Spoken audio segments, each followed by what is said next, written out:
আমি তোমাকে ভীষণ ভালোবাসি। আমি চাই তুমি ভালো থাকো।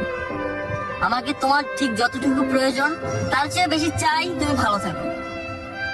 তুমি ভালো থাকলে তোমার না পাওয়ার কষ্টগুলো আমি ভুলে থাকতে পারি, জল ডোবা চোখে হাসতে পারি। আমার কাছে ভালোবাসা মানেই তোমার ভালো থাকা। আমার কাছে ভালোবাসা মানেই তোমার ভালো লাগা। তুমি যদি দূরের কোনো আকাশ হও, হও যদি কোনো ফুলদানির ফুল, দিনের শেষে রাত্রি এলে যেমন চাঁদ হাসে, তেমন করে যদি তুমিও হাসো, আমাকে আর যদি ভালো নাই বাসো, তবুও আমি তোমাকে চাই, তবুও আমি তোমাকে ভালোবাসি। আমার কাছে ভালোবাসা মানেই তোমার ভালো থাকা। আমার কাছে ভালোবাসা মানেই তোমার হাসি। হ্যাঁ, আমি তোমাকে সারা জীবনই ভালোবাসি।